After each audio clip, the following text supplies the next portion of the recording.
صفا سے مروہ کے 7 چکر لگانا، صفا سے آغاز کرنا اور مروہ پر جا کر اینڈ کرنا۔ اب آپ صفا پہاڑی سے چلنا شروع کریں گے تو بیچ میں گرین لائٹ لگی ہوئی آتی ہے، وہاں پر آپ کو تیز چلنا ہے، دوڑنا ہے اور اس کے بعد جب وہ ختم ہو جائے نارمل چال چلنا ہے۔ آپ صفا سے چلے مروہ پر، پھر مروہ پر وہی دعائیں مانگنی ہے، سیم وہی انداز، پھر اتر کا صفا، پھر مروہ، پھر صفا، پھر مروہ، یہ چکر 7 ہوں گے، صفا سے شروع ہوگا اور مروہ پر جا کر ختم ہوگا۔ پر یہ یاد رکھیں کہ صحیح کے اندر وضو شرط نہیں ہے، صحیح میں بات کی جا سکتی ہے، صحیح کا عمل بڑا پیارا عمل ہوتا ہے، ایک لمبا عمل ہوتا ہے، ذرا سی تھکان والا عمل ہوتا ہے، اسی لیے میں نے کہا ناشتہ کر کے سکون سے آرام کر کے یہ عمل کرنا چاہیے۔ آپ وہاں پر دعا پڑھیں گے، آپ چاہیں پیدل کریں، طاقت نہ ہو سواری، آج کل ماشاءاللہ وہاں پر بڑی آسانیاں ہیں، ویل چیئر ہوتی ہے، الیکٹرک گاڑیاں ہوتی ہیں، اب تو باقاعدہ بڑی گاڑیاں چلنے لگی ہیں، جیسے اللہ نے طاقت دی ہے ویسے آپ سعی کر سکتے ہیں، اگر پریشانی ہو تو گاڑیوں کا استعمال کیا جا سکتا ہے۔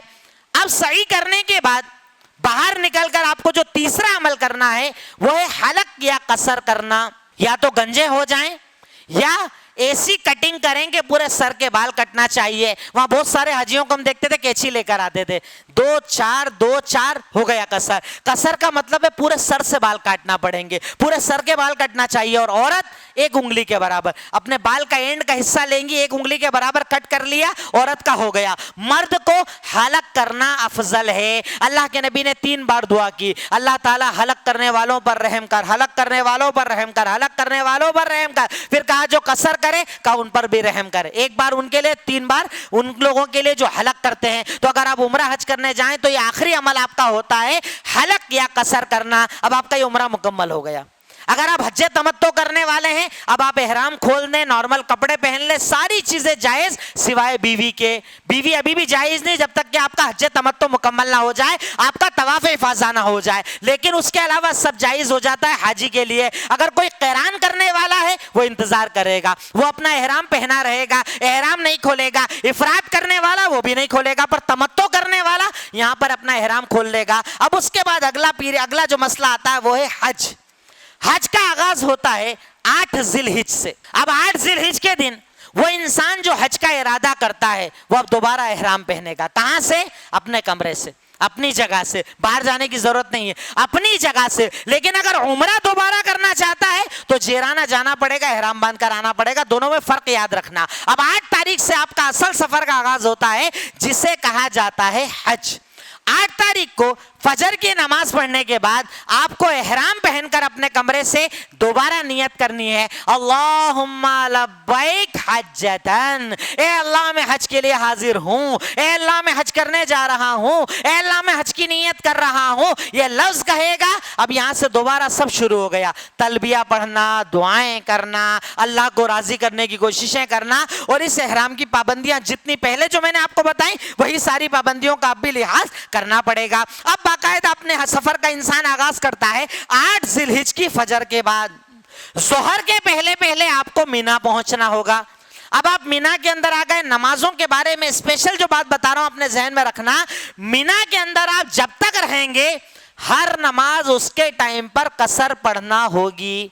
آپ 8 تاریخ کو مینا پہنچے، ظہر، 8 تاریخ کی عصر، اس کے بعد مغرب، اس کے بعد عشاء، اور 9 تاریخ کی صبح کی فجر، یعنی 5 نمازیں آپ کو مینا میں اپنے اپنے وقت پر قصر کر کے پڑھنا ہے۔ اب یہاں پر خاص طور پر اس مسئلے پر ہندوستان میں بہت اختلاف ہے۔ ہمارے یہاں لوگ یہ مانتے ہیں کہ قصر سفر والی ہے، یہ سفر والی نہیں، حج والی ہے۔ اللہ کے نبی نے ہر اس انسان کو جو حج کر رہا ہے قصر نماز پڑھنے کا حکم دیا، یہاں تک کہ اگر کوئی مینا کا عزیزیہ کا بھی رہنے والا ہے نا اسے بھی قصر نماز پڑھنا پڑے گی۔ یہ اس کا تعلق سفر سے نہیں ہے، اس کا تعلق حج سے ہے، اس لیے وہاں کنفیوز مت ہونا، کیونکہ ہم جس خیموں کے اندر رہتے ہیں نا وہاں پر بہت سارے عالم اور مفتی صاحب آتے ہیں، وہ کہتے ہیں ارے تم لوگ کہاں سے قصر کر رہے ہو، تم تو انڈیا سے آئے ہو، 15 دن پہلے آ چکے ہو، تم نے نارمل مکہ میں احرام پہنا، سفر تھوڑی نہ چل رہا ہے۔ تو انہیں بتانا یہ سفر کی قصر نہیں، حج کی قصر ہے۔ حج کا طریقہ ہے، اللہ کے نبی نے طریقہ بتایا، مکہ کے صحابہ کرام، مدینہ کے صحابہ کرام سب نے آپ کے ساتھ قصر کی، اس لیے 8 تاریخ کے دن آپ کو ظہر, عصر, مغرب, عشاء اور اگلی 9 تاریخ کی فجر اپنے اپنے ٹائم پر قصر کر کے پڑھنا ہے. کیونکہ اگر سفر ہوتا تو جمع کرنا پڑتی نا, یہ سفر والا مسئلہ نہیں ہے. الگ الگ ٹائم پہ پڑھنا ہے, اپنے اپنے ٹائم پر پڑھنا ہے, پر قصر کر کے پڑھنا ہے. اب آپ کہاں پر آ گئے؟ مینا میں کوئی عمل نہیں ہے سوائے دعاؤں کے. آپ دعائیں مانگے, اللہ کو راضی کریں, کیونکہ اگلے دن بہت سارا کام آپ کو کرنا ہے, اگلے دن آپ کو تھکنا ہے, اس لیے رات سو جانا چاہیے. کیونکہ 9 تاریخ کی رات کا آغاز ہو گیا ہے. رات پہلے آتی ہے, دن بعد میں آتا ہے اسلام میں. تو اب آپ کیا کریں؟ رات میں آرام کر لیں. اب آپ نے 9 تاریخ کی صبح فجر کی نماز پڑھنے کے بعد کہاں جانا ہے؟ عرفات جانا ہے, جو حج کا بنیادی حصہ ہے, حج کا اہم ترین حصہ ہے, حج کی بنیاد ہے. فجر کی نماز 9 تاریخ کی پڑھنے کے بعد حاجی جائے گا عرفہ کے میدان میں. عرفہ میں جانے کے بعد اچھی جگہ دیکھنے کے بعد مسجد میں جگہ مل جائے تو بہت اچھی بات ہے, مسجد میں نہ ملے جہاں جگہ مل جائے, خیمے میں جگہ مل جائے, آپ وہاں پر جانے کے بعد آپ کو کیا کرنا ہے؟ ظہر عصر ایک ساتھ جمع کر کے 2 رکعت پڑھنا ہے. مسجد میں تو کوئی مسئلہ نہیں, امام آپ کو نماز پڑھائیں گے, خطبہ بھی ہوگا. اگر اپنے جگہ پر موجود ہیں, 2 ظہر 2 عصر کی نماز آپ کو پڑھنی ہے, وہ جمع کر کے پڑھنی ہے, قصر کر کے پڑھنی ہے. فرق سمجھ گئے؟ 8 تاریخ کو الگ الگ پڑھنی ہے, 9 تاریخ کو جمع کر کے پڑھنی ہے, ظہر عصر ایک ساتھ. عرفہ حج کا سب سے بنیادی حصہ ہوتا ہے. اس دن اللہ تعالیٰ دعائیں بہت زیادہ قبول کرتا ہے, اللہ تعالیٰ بندوں کو معاف کرتا ہے, اللہ تعالیٰ بندوں کو پسند فرماتا ہے. اس لیے عرفہ کے میدان میں اپنی جان لگا دیجئے دعا کرنے میں. جن نے دعا کے لیے کہا, آپ کے رشتہ دار جن کا انتقال ہو گیا, ملک کے حالات کے لیے, کیونکہ آپ حج کرنے جا رہے ہو اس وقت میں جب ہم سنگین ترین حالات ملک میں دیکھ رہے ہیں, اپنی دعاؤں میں اس ملک کو یاد رکھو, ملک کے مسلمانوں کو یاد رکھو, اور یہ مت سوچو کہ میری دعا سے کیا ہوگا. اللہ تو ایک دعا سے سب کچھ بدل دیتا ہے. ایک دعا بھی کافی ہے اللہ تعالیٰ کے لیے. آپ دعائیں مانگو کہ اللہ ظالم کو کمزور کر دینا, مظلوموں کی مدد کر دینا. اللہ ظالم کو طاقت مت دینا, ایسے ظالم کو طاقت مت دینا جو ہمارے حقوق کی پرواہ نہ کرے. عرفہ کے میدان میں رو کر دعائیں کرو, گڑ گڑا کر دعائیں کرو, رحم کی دعائیں کرو, معافیاں مانگو, استغفار کرو. آپ کو اس کے علاوہ عرفہ میں کچھ نہیں کرنا ہے. ظہر عصر ایک ساتھ جمع کر کے پڑھ لیا, اب وہاں پر جتنا زیادہ ہو سکے دعائیں مانگے. اللہ کے نبی نے اس کو بڑا اہم مقام بتایا ہے. اللہ کے نبی نے بتایا کہ وہاں کی دعائیں اللہ قبول کرتا ہے. یہاں پر آپ کب تک رہیں گے؟ مغرب تک, سورج ڈوبنے تک آپ دعا مانگے. اور خاص طور پر ایک دعا جو اللہ کے نبی زیادہ مانگتے تھے, لا الہ الا اللہ وحدہ لا شریک لہ لہ الملک ولہ الحمد وہو علی کل شیء قدیر. اللہ کے نبی نے کہا جتنے نبی دنیا میں آئے سب نے عرفہ میں یہ دعا مانگی, میں نے بھی مانگی, تو ہمیں بھی یہ دعا وہاں پر پڑھنا چاہیے. آپ کب تک پڑھتے رہیں جب تک کہ سورج ڈوب نہ جائے. سورج ڈوب گیا مطلب کون سا ٹائم آ گیا؟ مغرب کا. پر مغرب وہاں نہیں پڑھنا ہے. مغرب اگر وہاں پڑھی, اللہ کے نبی نے کہا نافرمانی والا عمل ہے. اللہ کے نبی نے کہا وہاں سے نکلو, اور مغرب عشاء کہاں پڑھنی ہے آپ کو؟ مزدلفہ کے میدان میں جا کر. سورج ڈوبنے تک کا انتظار کرنا ہے, دعائیں کرنی ہے. اب اس کے بعد آپ نکلیں گے کہاں؟ مزدلفہ کے میدان کی طرف. آپ مزدلفہ کے میدان میں آ کر آپ کو کیا کرنا ہے؟ وہاں پر جمع کر کے مغرب عشاء پڑھنا ہے. 3 مغرب 2 عشاء 3 وتر, یہ آپ کی نماز مکمل ہو گئی. ظہر عصر ایک ساتھ عرفہ کے میدان میں, مغرب عشاء ایک ساتھ مزدلفہ کے میدان میں. اب مزدلفہ کے میدان میں کوئی اچھی جگہ دیکھ لو, مشعر حرام مسجد میں جگہ مل جائے وہاں چلے جاؤ. جانے کے بعد سکون کے ساتھ پہلے نماز پڑھو, کھانا کھا لیا, پھر وہاں پر کنکری چننے کا عمل کرنا چاہیے. اب تو وہ بھی نہیں کرنا پڑتا, ماشاءاللہ بنے بنائے پیکٹس ملتے ہیں. پھر بھی آپ چاہیں کنکری چننا, وہاں پر کنکری چنیں, لیکن کنکریوں کو دھونا نہیں ہے. شیطان کو مارنے جا رہے ہو, کوئی ثواب کے لیے نہیں جا رہے ہو کہ الگ سے کوئی ایکسٹرا کام کرنے جا رہے ہو. کئی لوگ شیطان کو کنکری مارنے کو زمزم سے دھو کر جاتے ہیں, اسے دھوتے ہیں, پیک کرتے ہیں, اس کے بعد کنکری مارتے ہیں. کنکریاں چننا ہے, جمع کرنا ہے, اور اس کے بعد آرام کرنا ہے. رات میں آرام کرنا ہے.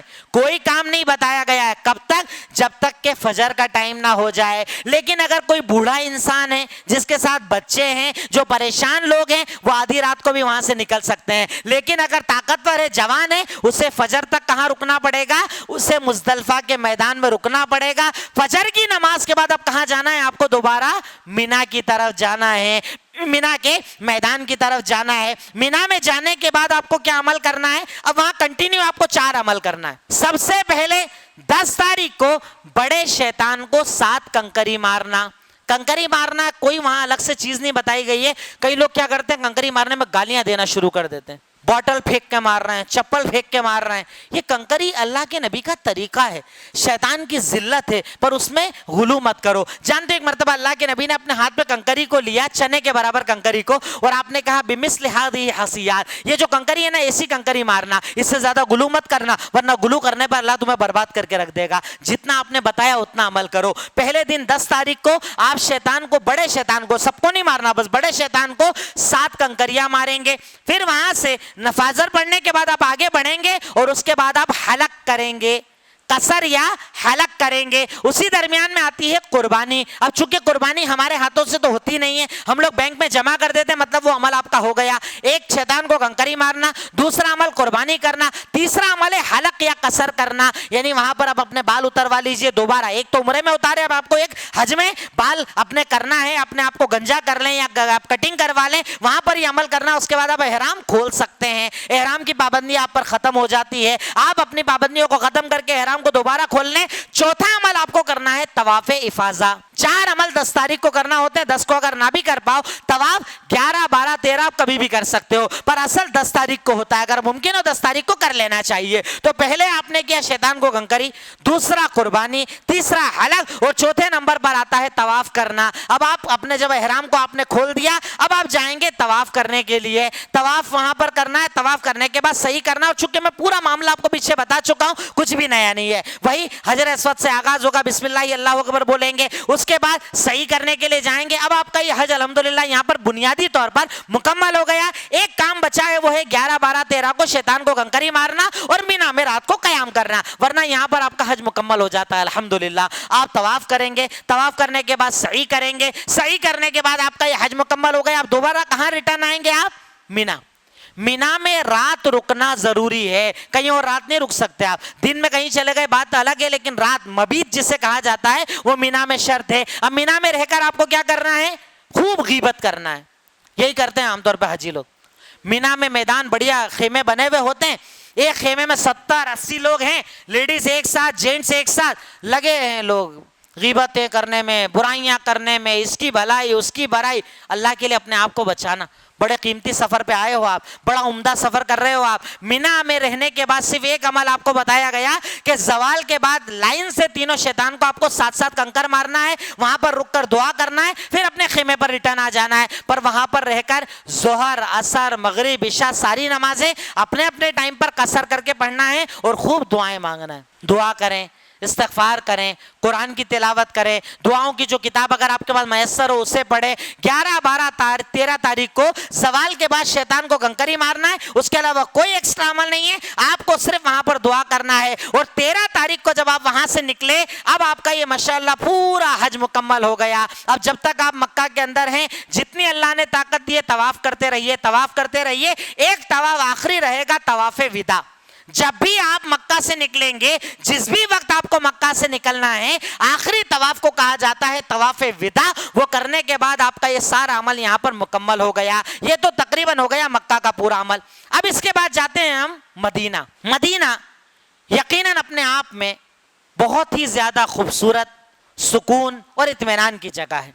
مدینہ وہ جگہ کہ جس کے بارے میں اللہ کے نبی نے کہا کہ یہاں پر دجال انٹری نہیں کر پائے گا. مدینہ وہ جگہ کہ اللہ کے نبی نے کہا اگر تم میں سے کسی کی طاقت ہو نا کہ مدینہ میں مر سکے تو وہیں مرو, مطلب مدینہ کو مسکن بناؤ, مدینہ میں رہنے کی جگہ بناؤ. کیوں؟ کیونکہ مدینہ میں مرنے والوں کے لیے میں سفارش کروں گا انشاءاللہ. مدینہ سے اللہ کے نبی نے محبت کی, مدینہ والوں کے لیے اللہ کے نبی نے دعا کی, مدینہ کے کاروبار کے لیے اللہ کے نبی نے دعا کی. مکہ کے اندر جو میں بتانا آپ کو بھول گیا کہ مکہ میں آپ جب تک رہیں مسجد حرام میں نماز پڑھیں, کیونکہ ایک نماز کا ثواب 1 لاکھ نماز گنا, 1 لاکھ گنا زیادہ. جو ہم یہاں پر نماز پڑھتے ہیں نا, مکہ کی نماز 1 لاکھ گنا زیادہ ہے اور مدینہ کی 1000 نماز گنا زیادہ ہے. تو جب تک وہاں رہو کہاں پر نماز پڑھو, مسجد حرام میں یا مسجد نبوی میں. لوگ کیا کرتے ہیں, وقت ضائع کرتے ہیں. جدہ گئے خریدی کرنے کے لیے 3 نمازیں ضائع کر رہے ہیں, مدینہ میں خریدی کر رہے ہیں, مال میں نماز پڑھ رہے ہیں. ارے خریدی تو آپ اپنے شہر میں بھی کر سکتے ہو, وہاں گئے ہو عبادت کے لیے, اس میں اپنا وقت لگاؤ. 1 لاکھ نماز کس کو کہتے ہیں؟ ایک نماز پڑھنے پر 1 لاکھ نماز ثواب مل رہا ہے آپ کو. مدینہ میں ایک نماز پر 1000 کا آپ کو ثواب مل رہا ہے. اس لیے اپنی نماز نمازیں پڑھو. مدینہ کے اندر جب تک رہو 1 مرتبہ 2 مرتبہ اللہ نے طاقت دی ہے, اللہ کے نبی کی جو قبر مبارک جو آپ کا کمرہ اس کے سامنے سے گزرتے ہوئے درود پڑھ لو, جسے سلام بھی کہا جاتا ہے. درود آپ پڑھتے ہوئے نکل گئے, پر ہاتھ اٹھا کر دعائیں نہیں مانگنی ہے, وہاں پر اپنی نظر و نیاز نہیں کرنی ہے, کیونکہ یہ جائز نہیں ہے, شرک ہے. وہاں پر آپ کو صرف سلام پڑھنا ہے. اس کے علاوہ وہاں پر ایک جگہ ہے جسے ریاض الجنہ کہا جاتا ہے.